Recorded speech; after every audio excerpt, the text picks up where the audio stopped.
welcome back. We have created a friendly sky in the background. And now we're gonna paint the left mountain first and give it some structure.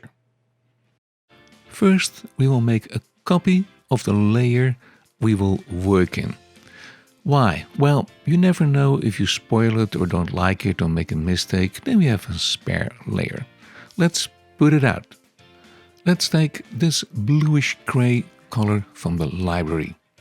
I will show you every time what I have in stock and then you can use it. Let's go to the top brushes and choose my favorite Rocky 2 brush. We keep the opacity and flow down and let's do some scratching. Considering that the light is coming from the left, we paint this part of the mountain light. We keep the colors grayish as the mountains are in the distance. We can make the shadow parts a little bit darker and it's always fun to make little indents.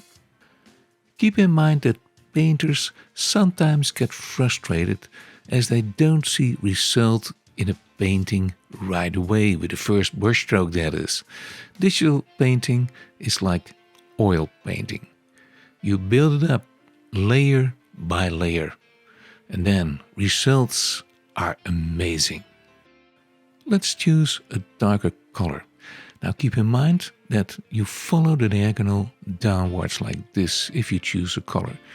Then the color stays in the same family. It means that it keeps the same gray and color balance, it only gets darker.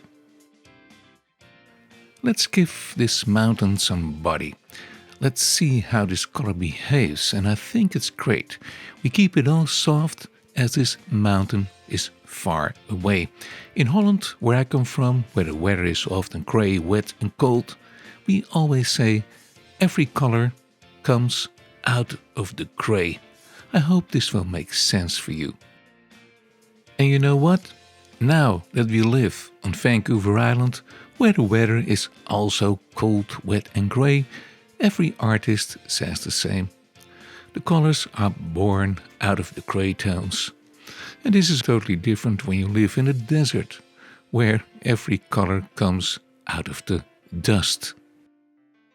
A good painter cannot work without reference photographs. Like I told you, this is one of my own photos, and let's pick a color with the color picker. And you know it already, it's shortcut I. I keep on repeating this. Let's see what shows up. It's a grayish green tone. And let's call it trees middle tone. And like I said before, if you pick a color from a photograph, you might to have adjust a bit so now and then. But this grayish green, it might work. We create the impression that there is something growing on these bold stone slopes.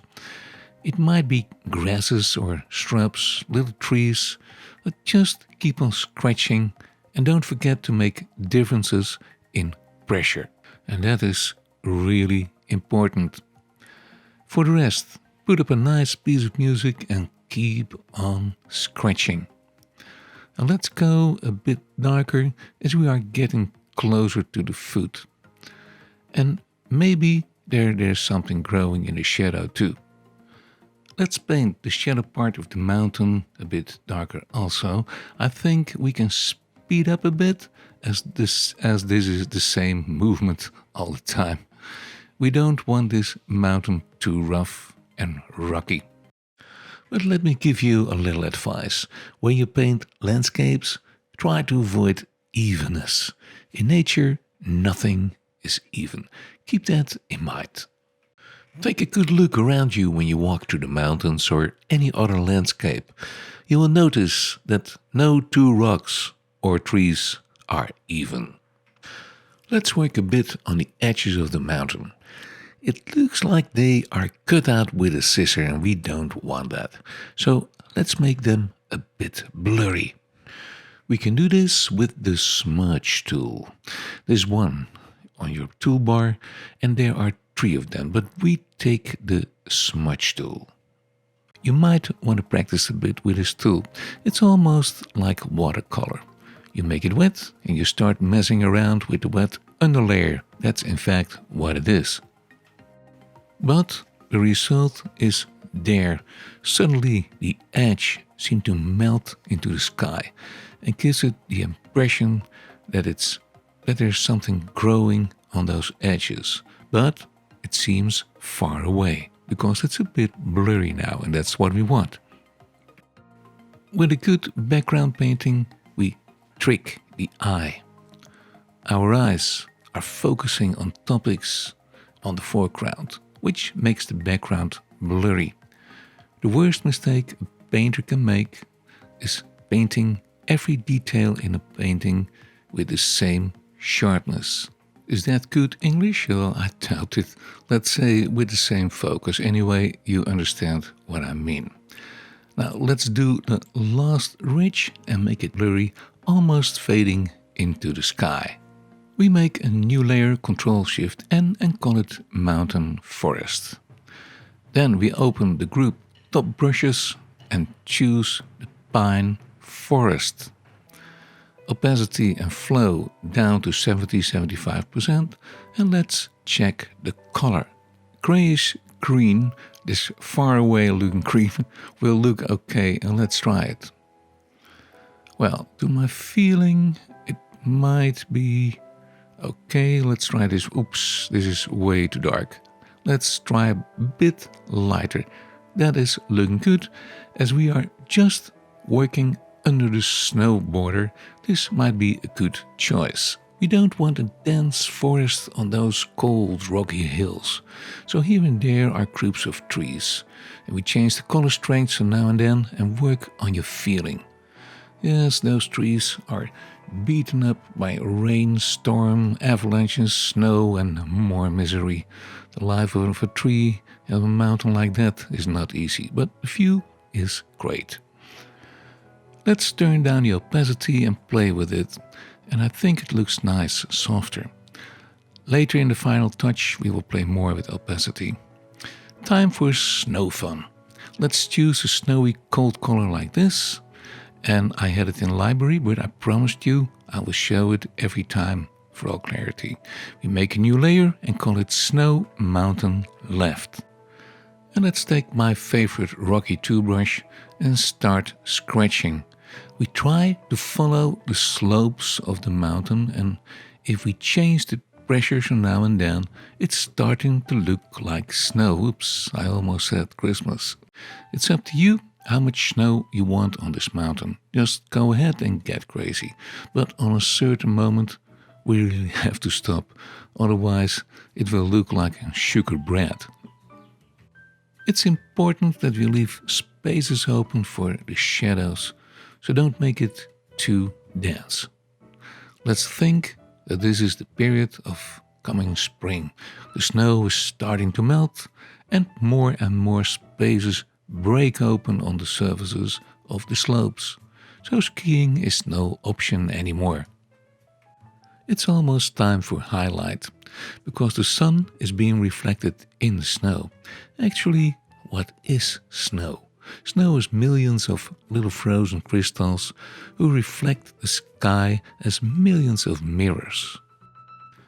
We make a new layer, call it Highlight Snow. Then let's choose this highlight. Yes, every time I show you colors or layers, I will slow down the speed so you can make a notation. Anyway, you can repeat of course, but it is easy to follow. Now we have to think before we do.